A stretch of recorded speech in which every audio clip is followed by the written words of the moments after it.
Hello everyone, आज हम पढ़ेंगे क्लास 10 सिविक्स का चैप्टर नंबर 2 जिसका नाम है फेडरलिज्म। इस चैप्टर में हम फेडरलिज्म के बारे में पढ़ेंगे कि फेडरलिज्म क्या होता है, क्या हमारी कंट्री एक फेडरल कंट्री है, अगर हाँ तो ऐसी कौन कौन सी चीज़ें हैं जो हमारी कंट्री को एक फेडरल कंट्री बनाती है, और आखिर ये फेडरल सिस्टम काम कैसे करता है, और साथ में हम डिसेंट्रलाइजेशन के बारे में भी जानेंगे। हम इस चैप्टर के सभी टॉपिक्स को विजुअल्स और एनिमेशन की मदद से बहुत ही अच्छे से समझेंगे। तो चलिए स्टार्ट करते हैं।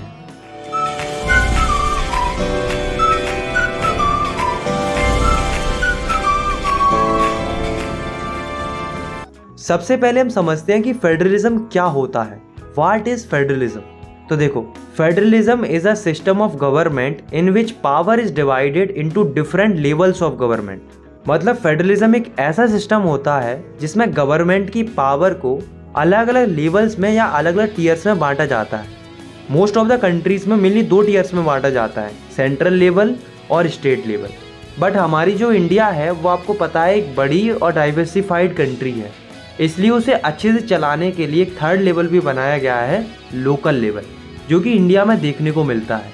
तो ये जो vertical form of power sharing होती है सेंट्रल अथॉरिटी और स्टेट्स के बीच में और कहीं कहीं लोकल लेवल पर, इसी को बोला जाता है फेडरलिज्म। अब दोस्तों ऐसा नहीं है कि हर कंट्री में फेडरल गवर्नमेंट ही होती, बल्कि कई सारी कंट्रीज में यूनिटरी गवर्नमेंट भी होती है। तो इसमें डिफरेंस क्या होता है? तो इनमें मेन डिफरेंस ये होता है कि फेडरल गवर्नमेंट में जो पावर डिवाइड की जाती है वो हर एक लेवल्स के लिए की जाती है, चाहे वो सेंट्रल लेवल हो और चाहे वो स्टेट लेवल हो। हर लेवल ऑफ गवर्नमेंट के पास अपनी अपनी पावर होती है। जहाँ तक कि अगर किसी कंट्री में लोकल लेवल भी है तो उसके पास भी अपनी खुद की पावर होती है। वही यूनिटरी गवर्नमेंट में सारी पावर एक ही लेवल के पास होती है, वो है सेंट्रल लेवल। अब आप खुद सोचो, इन दोनों फॉर्म ऑफ गवर्नमेंट में से कौन सी गवर्नमेंट ज़्यादा बेस्ट रहेगी? वो वाली जिसमें पावर अलग अलग लेवल्स में बटी हुई है, या फिर वो वाली जिसमें पावर एक ही लेवल के पास है? तो ऑब्वियसली फेडरल गवर्नमेंट ज़्यादा बेस्ट रहेगी, क्योंकि हमने पिछले चैप्टर में पढ़ा था कि जिस कंट्री में जितनी ज़्यादा पावर शेयरिंग होती है उस कंट्री की गवर्नमेंट लॉन्ग टर्म में उतनी अच्छी परफॉर्म करती है। तो इस हिसाब से फेडरल गवर्नमेंट ज़्यादा अच्छा ऑप्शन है as compared to unitary government. Federal government के अच्छे एग्जाम्पल्स हैं इंडिया एंड यूएसए, और यूनिटरी गवर्नमेंट के अच्छे एग्जाम्पल है फ्रांस एंड इंग्लैंड। अब हम समझते हैं फीचर्स ऑफ फेडरलिज्म, मतलब फेडरलिज्म की क्या क्या खूबियाँ होती हैं। तो फर्स्ट फीचर है देयर आर 2 और मोर लेवल ऑफ गवर्नमेंट। मतलब फेडरलिज्म में गवर्नमेंट के 2 या 2 से ज़्यादा लेवल होते हैं या टीयर होते हैं, ठीक है। दूसरा फीचर है डिफरेंट लेवल और tier of the government govern the same citizens but each level have its own jurisdiction. मतलब गवर्नमेंट के डिफरेंट लेवल्स सेम सिटीजन्स को ही गवर्न करते हैं, पर उनकी ज्यूरिडिक्शन यानी कि एरिया ऑफ कंट्रोल अलग अलग होते हैं। जैसे मान लो एक व्यक्ति है तो उसे वहाँ की स्टेट गवर्नमेंट भी गवर्न कर रही है और पूरे देश की गवर्नमेंट यानी कि सेंट्रल गवर्नमेंट भी गवर्न कर रही है, पर उनका अपना अपना ज्यूरिडिक्शन होता है यानी कि एरिया ऑफ कंट्रोल होता है। स्टेट गवर्नमेंट स्टेट लेवल पर गवर्न करती है, कोई सेंट्रल गवर्नमेंट सेंट्रल लेवल पर गवर्न करती है। तो आया समझ में कि सेम ही सिटीजन को different levels of government govern करती है, पर उनकी ज्यूरिडिक्शन अलग अलग होते हैं। तीसरा फीचर है the jurisdiction of the respective levels और tiers of government are specified in the constitution. मतलब किस लेवल और टीयर के पास कितनी पावर है, उसका क्या काम है, उसका कितना ज्यूरिडिक्शन है, वो सब क्लियरली मेंशन होता है कॉन्स्टिट्यूशन के अंदर, और हर एक लेवल और टीयर को कॉन्स्टिट्यूशन के अकॉर्डिंग ही वर्क करना पड़ता है। आया समझ। फोर्थ फीचर है provisions of the constitution can not be change by one level of government, such changes require the consent of both levels. मतलब कोई भी एक लेवल या टीयर कॉन्स्टिट्यूशन में चेंजेस नहीं ला सकता। अगर कॉन्स्टिट्यूशन में चेंजेस लाना है तो उसके लिए दोनों लेवल्स के कंसेंट की ज़रूरत होती है, मतलब सहमति चाहिए होती है। फिफ्थ फीचर है the judiciary act as an umpire if disputes arise between different levels of government. मतलब गवर्नमेंट के अलग अलग टीयर्स या लेवल्स के बीच में अगर डिस्प्यूट हो जाता है यानी कि विवाद हो जाता है, तो जो जुडिशरी है वो एज अ एम्पायर काम करती है और उनके विवाद को सुलझाती है। सिक्स्थ फीचर है sources of revenue for each level of government are clearly specified to ensure its financial autonomy. मतलब आपको पता है कि गवर्नमेंट को चलाने के लिए पैसे की ज़रूरत होती है, इसलिए हर एक लेवल के source of revenue clearly specified है। मतलब सेंट्रल गवर्नमेंट के पास पैसे कहाँ से आएंगे, स्टेट गवर्नमेंट के पास पैसे कहाँ से आएंगे, तो ये पहले से ही फिक्स है। सेवेंथ फीचर है federal system has dual objective. मतलब फेडरलिज्म के दो मेन ऑब्जेक्टिव होते हैं, मतलब उद्देश्य होते हैं। पहला कि कंट्री में सुरक्षा और यूनिटी बनी रहे, और दूसरा अकोमोडेट रीजनल डाइवर्सिटी, मतलब रीजनल डाइवर्सिटी प्रोटेक्टेड रहे, लोग अपने अपने कल्चर को फॉलो कर पाए। इनफैक्ट हम किसी भी फेडरल सिस्टम को आइडियल फेडरल सिस्टम तभी मानेंगे जब इसमें दो चीज़ें होंगी, पहली म्यूचुअल ट्रस्ट और दूसरी एग्रीमेंट टू लिव टुगेदर, मतलब कि वो हमेशा साथ रहेंगे। टाइप ऑफ फेडरेशन, तो अभी तक हमने फेडरल गवर्नमेंट के बारे में पढ़ा। अब हम जानते हैं कि फेडरेशन किन किन तरीक़ों से फॉर्म की जाती है, फेडरेशन फॉर्म करने के कौन कौन से तरीके होते हैं। तो फेडरेशन फॉर्म करने के दो तरीके होते हैं, पहला कमिंग टुगेदर फेडरेशन और दूसरा होल्डिंग टुगेदर फेडरेशन। तो सबसे पहले हम पढ़ते हैं कमिंग टुगेदर फेडरेशन को।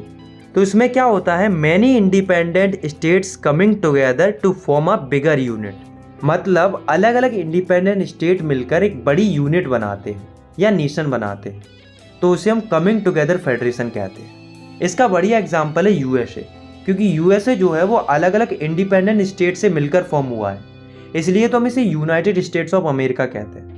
तो इसमें यूजुअली हर एक स्टेट के पास बराबर पावर होती है, और सेंट्रल गवर्नमेंट और स्टेट गवर्नमेंट के बीच में भी पावर इक्वली डिस्ट्रीब्यूटेड होती है। अगर मैं एग्जाम्पल की बात करूँ तो एक तो यूएसए है, बाकी दो और लिख लो, स्विट्जरलैंड और ऑस्ट्रेलिया। अब हम बात करते हैं होल्डिंग टुगेदर फेडरेशन की। तो इसमें क्या होता है, a large country decide to divide its power between the constituent states and the central government, मतलब एक बड़ी कंट्री डिसाइड करती है अपनी पावर को डिवाइड करने की अलग अलग स्टेट्स के बीच में और सेंट्रल गवर्नमेंट के बीच में। इस तरह की फेडरेशन को हम होल्डिंग टुगेदर फेडरेशन कहते हैं। इसका बढ़िया एग्जाम्पल है इंडिया। इंडिया में क्या हुआ, पावर को बांट दिया अलग अलग स्टेट्स में और सेंट्रल गवर्नमेंट में, पर इसमें क्या होता है कि किसी स्टेट के पास ज़्यादा पावर होती है, किसी स्टेट के पास कम पावर होती है, मतलब अनइक्वल पावर डिस्ट्रीब्यूटेड होती है अलग अलग स्टेट्स के बीच में। और सेंट्रल गवर्नमेंट और स्टेट गवर्नमेंट के बीच में भी पावर इक्वली डिस्ट्रीब्यूटेड नहीं होती, सेंट्रल गवर्नमेंट के पास ज़्यादा पावर होती है as compared to state government. अगर मैं एग्जाम्पल की बात करूँ तो एक तो इंडिया है, बाकी इसमें भी दो और ऐड कर लो, स्पेन और Belgium. What make India a federal country. इस टॉपिक में हम पढ़ेंगे कि ऐसी क्या चीज़ें हैं जो इंडिया को एक फेडरल कंट्री बनाती हैं। हमें नो डाउट ये पता है कि इंडिया एक फेडरल कंट्री है, लेकिन हमें ये प्रूव करना, हमें ये बताना है कि ऐसी क्या चीज़ें हैं जो इंडिया को एक फेडरल कंट्री बनाती हैं। तो चलिए जानते हैं। तो शुरुआत में जब हमारा कॉन्स्टिट्यूशन पहली बार बन के तैयार हुआ था, तो इसमें केवल गवर्नमेंट के दो ही टीयर के बारे में बताया गया था, सेंट्रल गवर्नमेंट और स्टेट गवर्नमेंट। तो इसका मतलब ये है कि इनिशियली कॉन्स्टिट्यूशन के हिसाब से इंडिया में गवर्नमेंट के दो ही टीयर थे, सेंट्रल गवर्नमेंट और स्टेट गवर्नमेंट। लेकिन दोस्तों, इंडिया की डाइवर्सिटी को ध्यान में रखकर कॉन्स्टिट्यूशन में कई सारे चेंजेस आते हैं, और बाद में जाकर गवर्नमेंट का तीसरा टीयर भी बनाया गया, जिसको बोला गया लोकल गवर्नमेंट, जिसमें आते हैं पंचायत और म्यूनसिपैलिटीज। इन तीनों टीयर्स के पास अपना अपना ज्यूरिडिक्शन है, मतलब एरिया ऑफ कंट्रोल है, और ये तीनों ही अपना अपना ज्यूरिडिक्शन एंजॉय कर सकते हैं। इसके अलावा हमारे कॉन्स्टिट्यूशन में 3 लिस्ट भी दी गई हैं। पहली है यूनियन लिस्ट, दूसरी है स्टेट लिस्ट और तीसरी है कॉन्करेंट लिस्ट। यूनियन लिस्ट में वो सब्जेक्ट आते हैं जो कि पूरे देश से संबंधित होते हैं, जैसे कि defence, foreign affairs, banking, communication and currency. ये पूरे देश से संबंधित होते हैं, इसलिए इनको ऊपर केवल सेंट्रल गवर्नमेंट ही लॉ बना सकती है या एक्शन ले सकती है। दूसरी लिस्ट होती है स्टेट लिस्ट। स्टेट लिस्ट में वो सब्जेक्ट आते हैं जो कि स्टेट और लोकल लेवल से संबंधित होते हैं, जैसे कि पुलिस। आप सभी को पता है कि हर एक स्टेट की अपनी अपनी पुलिस होती है, एमपी पुलिस होती है, यूपी पुलिस होती है, मतलब हर एक स्टेट की अपनी अपनी पुलिस होती है। Trade, commerce, agriculture and irrigation, ये सब स्टेट से रिलेटेड टॉपिक हैं, इसलिए इनके ऊपर केवल स्टेट गवर्नमेंट ही लॉ बना सकती है। तीसरी लिस्ट होती है कॉन्करेंट लिस्ट। इसमें वो सब्जेक्ट आते हैं जो कि लोगों के कॉमन इंटरेस्ट से रिलेटेड होते हैं, जैसे कि education, forest, trade unions, marriage, adoption and succession. तो ये जो सब्जेक्ट्स हैं वो कॉमन इंटरेस्ट से संबंधित हैं, इसलिए इन विषयों पर दोनों ही गवर्नमेंट लॉ बना सकती हैं, central government as well as state government. अब आप एक बात और याद रखो कि यहाँ पर इन सब्जेक्ट से रिलेटेड अगर कोई कॉन्फ्लिक्ट होता है, यानी कि विवाद होता है सेंट्रल गवर्नमेंट और स्टेट गवर्नमेंट के बीच में, तो सेंट्रल गवर्नमेंट का व्यू ज़्यादा डोमिनेट करेगा as compared to state government. अब एक क्वेश्चन आता है कि ऐसे सब्जेक्ट्स का क्या होगा जो इन तीनों लिस्ट में से किसी में भी नहीं आते, इनके ऊपर कौन लॉ बनाएगा, जैसे कि space, technology, cyber security, computer technology. तो इस तरह के जो सब्जेक्ट्स हैं वो किसी भी लिस्ट में नहीं है। तो इस तरह के सब्जेक्ट्स को रेसिडरी सब्जेक्ट बोला जाता है और इस तरह के सब्जेक्ट्स पर जो किसी भी लिस्ट में नहीं आते हैं उन पर केवल सेंट्रल गवर्नमेंट ही लॉ बना सकती है। आया समझ में? All states in Indian union does not have identical power. मतलब इंडिया में जितने भी स्टेट्स हैं ऐसा नहीं है दोस्तों कि उनके पास बराबर पावर, बल्कि इंडिया में कुछ स्टेट्स ऐसे हैं जिनके पास थोड़ी ज़्यादा पावर होती है। Some states enjoys special status, जैसे कि असम, नागालैंड, अरुणाचल प्रदेश एंड मिजोरम। इनके पास आर्टिकल 371 के तहत स्पेशल पावर्स होती है। उन्हें ये पावर्स उनकी सिचुएशन को ध्यान में रखकर दी गई है ताकि इंडिजीनियस लोगों के लैंड राइट्स प्रोटेक्टेड रहें और उनका जो कल्चर है वो भी सही सलामत बचा रहे। इसलिए किसी भी अदर स्टेट का व्यक्ति इन स्टेट्स में परमानेंट लैंड या घर नहीं खरीद सकता। अब हम बात करते हैं यूनियन टेरिटरीज़ की। तो आपको पता है इंडिया की 8 यूनियन टेरिटरीज़ हैं। अब सवाल ये आता है कि इनको यूनियन टेरिटरीज़ ही क्यों बनाया गया, स्टेट क्यों नहीं बनाया गया? तो ऐसा इसलिए है क्योंकि ये इतनी बड़ी भी नहीं है कि हम इन्हें स्टेट बना पाए और ये इतनी छोटी भी नहीं है कि हम इन्हें स्टेट्स के साथ मर्ज कर पाए। और भी कई सारे रीज़न है, पोजीशन का इशू है, कल्चरल रीज़न है, इसलिए इन्हें स्टेट ना बनाकर यूनियन टेरिटरीज़ ही रहने दिया। एक नोट याद रखना कि यूनियन टेरिटरीज़ के अंदर स्टेट जितनी पावर नहीं होती है, बल्कि यहाँ पर भी सेंट्रल गवर्नमेंट के पास स्पेशल पावर होती है। सेंट्रल गवर्नमेंट चाहे तो इन यूनियन टेरिटरीज़ के अंदर हस्तक्षेप कर सकती है। अब दोस्तों आपको पता है कि जो ये पावर शेयरिंग हुई है सेंट्रल गवर्नमेंट और स्टेट गवर्नमेंट के बीच में, वो कॉन्स्टिट्यूशन के हिसाब से हुई है। अब अगर मान लो किसी व्यक्ति को लगता है कि जो ये पावर शेयरिंग हुई है वो सही नहीं हुई है, तो क्या पावर शेयरिंग के स्ट्रक्चर में चेंजेस लाए जा सकते हैं? वेल, चेंजेस तो लाए जा सकते हैं, पर चेंजेस लाना इतना आसान नहीं है। क्योंकि पहली बात तो ये कि अगर चेंजेस लाने हैं तो पार्लियामेंट के दोनों हाउसेस, अपर हाउस और लोअर हाउस के 2/3 मेंबर का अप्रूवल चाहिए होगा। केवल इतना ही नहीं, इसके अलावा इंडिया की एटलीस्ट आधी स्टेट लेजिस्लेचर से, यानी कि कम से कम 14 स्टेट लेजिस्लेचर से भी अप्रूवल चाहिए होगा, तब जाके कहीं पावर शेयरिंग के इस फेडरल स्ट्रक्चर में चेंजेस लाया जा सकता है। और इस सिचुएशन में अगर डिस्प्यूट वगैरह होता है तो जो हमारी जुडिशरी है, यानी कि हाई कोर्ट और सुप्रीम कोर्ट है, वो इस सिचुएशन को हैंडल करते हैं। How is federalism practised? तो दोस्तों केवल ऐसा नहीं है कि कॉन्स्टिट्यूशन में प्रोविजन लिखे हुए हैं इसलिए हमारा फेडरलिज्म सक्सेसफुल है और अच्छे से काम कर पा रहा है, बल्कि हमारा फेडरलिज्म इसलिए भी सक्सेसफुल है क्योंकि हमारी इंडिया में इतनी डाइवर्सिटी होने के बावजूद भी हम फेडरलिज्म की मदद से एक साथ खुशी खुशी रह पाते हैं। तो ये कैसे हो पाया, इसके पीछे कई कारण हैं, चलिए जानते हैं। पहला है लिंग्विस्टिक स्टेट्स।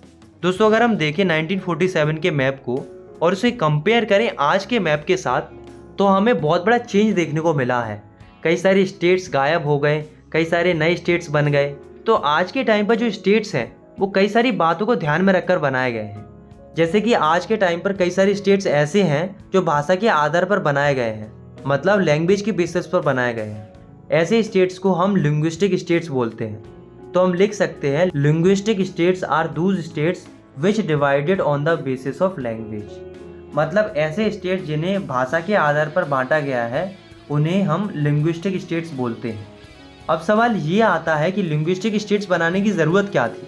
तो ऐसा इसलिए क्योंकि इंडिया में अलग अलग लैंग्वेज बोलने वाले लोग रहते हैं, तो वो अपने अपने स्टेट्स में खुशी खुशी रह पाए, इसलिए जो है लिंग्विस्टिक स्टेट बनाए गए।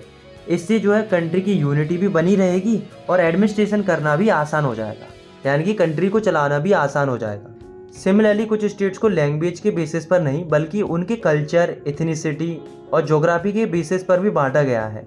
जैसे कि नागालैंड हो गया, उत्तराखंड हो गया, झारखंड हो गया। तो ये जो स्टेट्स हैं उनके कल्चर को ध्यान में रखकर बनाए गए हैं। Linguistic policy. दोस्तों हमारे कॉन्स्टिट्यूशन ने किसी भी लैंग्वेज को नेशनल लैंग्वेज डिक्लेयर नहीं किया है। अगर हमें ऐसा लगता है कि हिंदी हमारी नेशनल लैंग्वेज है तो हम गलत हैं, बल्कि हमारे देश में किसी भी लैंग्वेज को नेशनल लैंग्वेज का दर्जा नहीं मिला है। हमारे देश में लगभग 40% लोग हिंदी बोलते हैं, मतलब मेजॉरिटी ऑफ पॉपुलेशन हिंदी बोलती है, पर वो नेशनल लैंग्वेज नहीं है। सिमिलरली भारत में 21 भाषाएं और बोली जाती हैं। कुल मिलाकर हमारे पूरे देश में 22 भाषाएं बोली जाती हैं जिन्हें शेड्यूल लैंग्वेज बोला जाता है। और हम लोग इन 22 भाषाओं में से किसी भी भाषा में एग्ज़ाम दे सकते हैं क्योंकि हमारा कॉन्स्टिट्यूशन इन सभी भाषाओं को इक्वल राइट्स देता है। हमारे देश की 2 ऑफिशियल लैंग्वेज है, हिंदी और इंग्लिश। ध्यान रखना ये ऑफिशियल लैंग्वेज है, नेशनल लैंग्वेज नहीं है। अब देखो एक इंसिडेंट हुआ। एक बार क्या हुआ, 1965 में ऑफिशियल पर्पजेस के लिए इंग्लिश भाषा को ही बंद कर दिया, यानी कि हटा दिया। तो इसके विरोध में कई सारे तमिलनाडु के नॉन हिंदी स्पीकिंग लोग आवाज़ उठाते हैं।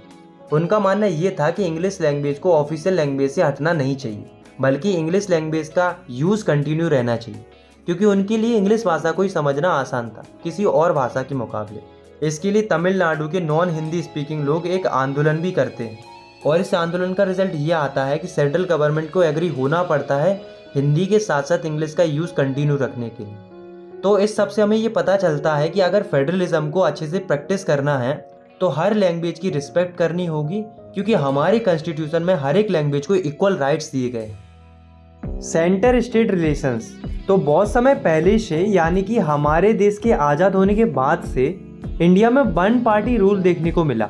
मतलब सेंट्रल लेवल पर और स्टेट लेवल पर मोस्ट ऑफ द स्टेट्स में एक ही पार्टी रूल करती थी, वो थी कांग्रेस पार्टी। और गलती से अगर किसी स्टेट में कोई और पार्टी जीत भी जाती थी तो उसे सेंट्रल गवर्नमेंट सप्रेस करती थी, मतलब उसे प्रॉपर फंड वगैरह नहीं देती थी। बेसिकली कमज़ोर करने का प्रयास करती थी ताकि अगली बार वो पार्टी इलेक्शन नहीं जीत पाए और उन्हीं की पार्टी उस स्टेट को गवर्न करे। तो इस तरह का सिस्टम इंडिया में कई सालों तक चलता है। बट फिर 1990 में क्या होता है, कोलिशन गवर्नमेंट का कंसेप्ट आता है, क्योंकि 1990 में किसी भी एक पार्टी को क्लियर मेजॉरिटी नहीं मिली थी, इसलिए अलग अलग पार्टीज मिलकर कोलिशन गवर्नमेंट फॉर्म करती है मेजॉरिटी के कट ऑफ को क्रॉस करने के लिए और सेंटर पर अपनी गवर्नमेंट फॉर्म करने के लिए। तो इस तरीके से जब कोलिशन गवर्नमेंट का सिस्टम शुरू हुआ तो सेंट्रल गवर्नमेंट और स्टेट गवर्नमेंट के बीच में रिलेशंस अपने आप अच्छे होते गए, क्योंकि सेंट्रल गवर्नमेंट को एक डर हमेशा रहेगा कि अगर उन्होंने किसी स्टेट की रूलिंग पार्टी को सप्रेस करने का या उसे डिसमिस करने का प्रयास किया या अपने रिलेशन खराब किए, तो अगली बार जब कोलिशन फॉर्म करने की नौबत आएगी तब वो रूलिंग पार्टी उन्हें अपना सपोर्ट नहीं देगी। तो इस डर के कारण सेंट्रल गवर्नमेंट को स्टेट गवर्नमेंट की वैल्यू समझ में आने लगी और सेंटर और स्टेट के बीच में रिलेशंस अपने आप बेहतर होते चले गए। और फेडरलिज्म भी यही कहता है कि अगर किसी कंट्री में सेंटर और स्टेट गवर्नमेंट के बीच में रिलेशंस अच्छे नहीं हैं तो उसे हम आइडियल फेडरलिज्म नहीं मानते। आइडियल फेडरलिज्म मतलब अच्छा फेडरलिज्म हम उसी को मानते हैं जिसमें सेंटर और स्टेट के बीच में अच्छे रिलेशंस होते हैं। डिसेंट्रलाइजेशन ऑफ इंडिया, ये इस चैप्टर का लास्ट टॉपिक है। तो डिसेंट्रलाइजेशन का मतलब होता है when power is taken away from central and state government and given to local government, it is called decentralisation. मतलब डिसेंट्रलाइजेशन का मतलब होता है जब पावर सेंट्रल गवर्नमेंट और स्टेट गवर्नमेंट से लेकर लोकल गवर्नमेंट को दी जाती है तो उसे हम डिसेंट्रलाइजेशन कहते हैं। अब सवाल ये आता है कि इंडिया में डिसेंट्रलाइजेशन करने की ज़रूरत क्या थी, मतलब लोकल गवर्नमेंट को पावर देने की ज़रूरत क्या थी। तो देखो, हमारी जो कंट्री है इंडिया, वो एक बहुत बड़ी कंट्री है। तो इतनी बड़ी कंट्री में एक छोटे से एरिया में क्या प्रॉब्लम है, वहाँ पर कौन कौन से इश्यूज़ हैं, उन्हें केवल लोकल लेवल ही अच्छे से समझ सकता है और उन्हें सेटल कर सकता है, क्योंकि लोकल गवर्नमेंट को ही बेटर अंडरस्टैंडिंग होती है किसी भी लोकल एरिया की और उसमें चल रही समस्याओं की। इसलिए जो है डिसेंट्रलाइजेशन का कंसेप्ट इंट्रोड्यूस किया गया और लोकल गवर्नमेंट को भी पावर दी गई। पर दोस्तों, कहने के लिए डिसेंट्रलाइजेशन हो गया था, मतलब कहने के लिए पावर दे दी गई थी, पर एक्चुअल में लोकल लेवल के पास सही से पावर नहीं आई थी। मतलब डिसेंट्रलाइजेशन उतना इफेक्टिव नहीं हुआ था। लेकिन फिर क्या होता है, 1992 में डिसेंट्रलाइजेशन से संबंधित कई सारे स्टेप लिए जाते हैं। क्या स्टेप लिए जाते हैं? पहला, लोकल लेवल पर इलेक्शन को रेगुलरली हेल्ड करना कॉन्स्टिट्यूशनली मैंडेटरी कर दिया जाता है। मतलब पहले इलेक्शन तो होते थे पर वो रेगुलर बेसिस पर नहीं होते थे, लेकिन अब जो है इलेक्शंस को मैंडेटरी कर दिया गया लोकल लेवल पर। दूसरा स्टेप लिया जाता है बैकवर्ड क्लासेस के लिए। मतलब जो बैकवर्ड क्लासेस होती हैं जैसे कि SC, ST और OBC, उनके लिए सीटें रिजर्व कर दी जाती हैं। तीसरा स्टेप लिया जाता है महिलाओं के लिए। मतलब जो महिलाएं थीं उनके लिए भी 1/3 सीट रिजर्व कर दी जाती। फोर्थ स्टेप लिया जाता है कि इंडिपेंडेंट कमीशन बनाया जाता है, यानी कि स्टेट इलेक्शन कमीशन बनाया जाता है, जिसका काम था लोकल लेवल के यानी कि पंचायत और म्यूनसिपल के इलेक्शन को कंडक्ट करवाना। फिफ्थ स्टेप लिया जाता है, ये मैंडेटरी कर दिया जाता है कि जो स्टेट गवर्नमेंट है वो लोकल गवर्नमेंट के साथ पावर तो शेयर करेगी ही करेगी, पर उसके साथ साथ रेवेन्यू भी शेयर करेगी। तो ये जो स्टेप लिए गए डिसेंट्रलाइजेशन के लिए, उससे पता है क्या हुआ, जो थर्ड ईयर था इंडियन डेमोक्रेसी का वो काफ़ी पावरफुल हो गया और इफेक्टिव हो गया। अब हम पढ़ते हैं कि जो लोकल गवर्नमेंट होती है वो कितने टाइप की होती है। तो लोकल गवर्नमेंट 2 टाइप की होती है। पहली, रूरल लोकल गवर्नमेंट, जो कि गाँव में होती है, जिसको पंचायती राज भी बोला जाता है। और दूसरी होती है अर्बन लोकल गवर्नमेंट, जो कि शहरों में होती है, जिसे म्यूनसिपैलिटीज़ बोला जाता है। तो सबसे पहले हम बात करते हैं रूरल लोकल गवर्नमेंट की, यानी कि पंचायती राज की। तो जो अलग अलग गांव होते हैं उनमें होती है ग्राम पंचायत। ग्राम पंचायत एक अकेले गांव की भी होती है या फिर 2-3 छोटे छोटे गांव की भी एक ही ग्राम पंचायत बना दी जाती है। तो जो ये ग्राम पंचायत होती है उसमें कई सारे वार्ड मेंबर्स को इलेक्ट किया जाता है और एक सरपंच को इलेक्ट किया जाता है। सरपंच जो होता है वो हेड होता है पूरी ग्राम पंचायत का, और उस ग्राम पंचायत में जितनी भी गांव हैं, सरपंच उन सभी गांवों के लिए डिसीजन लेने की पावर रखता है। तो समझ में आया कि ग्राम पंचायत क्या होती है। तो ऐसे ही अलग अलग ग्राम पंचायत से मिलकर बनती है एक पंचायत समिति, जिसे ब्लॉक समिति और मंडल समिति भी बोला जाता है। और ऐसे ही अलग अलग पंचायत समिति से मिलकर बनता है एक जिला परिषद। जिला परिषद जो कि सबसे ऊपर होता है। तो अगर हम पंचायती राज का एक स्ट्रक्चर बनाएं तो वो कुछ इस तरीके से दिखेगा। सबसे नीचे आती है ग्राम पंचायत, जो कि विलेज लेवल पर होती है, जिसका हेड होता है सरपंच। उससे ऊपर आती है पंचायत समिति, जो कि ब्लॉक लेवल पर होती है, और सबसे ऊपर आता है जिला परिषद। इसका हेड होता है जिला परिषद चेयरपर्सन। तो ये तो बात हुई रूरल एरिया की। अब हम बात करते हैं अर्बन एरिया की, यानी कि अर्बन लोकल गवर्नमेंट की। तो जो बड़ी बड़ी सिटीज़ होती हैं उनमें होती है म्युनिसिपल कॉरपोरेशन, और जो टाउन होते हैं यानी कि जो कस्बे या छोटे छोटे शहर होते हैं उनमें होती है म्युनिसिपैलिटीज़। म्युनिसिपल कॉरपोरेशन का जो पॉलिटिकल हेड होता है उसे हम कहते हैं मेयर, और म्युनिसिपैलिटीज़ का जो पॉलिटिकल हेड होता है उसे हम कहते हैं म्युनिसिपैलिटी चेयरपर्सन। तो यहाँ तक हमने लोकल गवर्नमेंट के स्ट्रक्चर के बारे में बहुत अच्छे से पढ़ा। तो यहाँ से हमें एक बात तो क्लियर हो गई कि जो ये डिसेंट्रलाइजेशन का स्टेप लिया गया था वो एक बहुत बड़ा डिसीजन था और एक अच्छा डिसीजन था, क्योंकि डिसेंट्रलाइजेशन की मदद से आम लोगों की आवाज़ गवर्नमेंट तक ज़्यादा बेहतर तरीके से पहुँच पाई। इसके अलावा महिलाओं को भी रिप्रेजेंटेशन मिला। इनफैक्ट टोटली अगर हम देखें, मतलब महिलाओं और पुरुष दोनों को मिलाकर, तो हमारी इंडिया में लगभग 36 लाख इलेक्टेड रिप्रेजेंटेटिव हैं लोकल लेवल पर। ये नंबर कई कंट्रीज़ की पॉपुलेशन से भी ज़्यादा है। डिसेंट्रलाइजेशन की मदद से इंडियन डेमोक्रेसी और ज़्यादा डीपन हो जाती है, यानी कि गहरी हो जाती है, या हम कह सकते हैं और ज़्यादा मजबूत हो जाती है। तो लोकल गवर्नमेंट को बनाना एक बहुत बड़ा एक्सपेरिमेंट है डेमोक्रेसी का, जो कि एक सक्सेसफुल एक्सपेरिमेंट है। तो ये तो बात हुई डिसेंट्रलाइजेशन के मेरिट्स के बारे में, मतलब डिसेंट्रलाइजेशन की अच्छाइयों के बारे में। पर दोस्तों, डिसेंट्रलाइजेशन में कुछ कमियां बाकी हैं, जैसे कि ग्राम सभा के इलेक्शन अभी भी रेगुलरली हेल्ड नहीं होते। कई सारी स्टेट गवर्नमेंट ने अभी भी उतनी पावर ट्रांसफ़र नहीं की है लोकल गवर्नमेंट को जितनी उसे ज़रूरत है।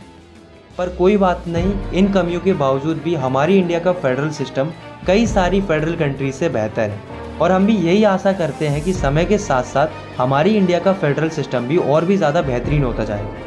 आई होप आपको ये वीडियो पसंद आई होगी। अगर आपको ये वीडियो पसंद आई तो आप इस वीडियो को लाइक कर सकते हो, चैनल को सब्सक्राइब कर सकते हो ऐसे ही क्लास 10th की वीडियोस आगे देखने के लिए। बाकी मिलते हैं नेक्स्ट वीडियो में, तब तक के लिए टेक केयर, बाय बाय।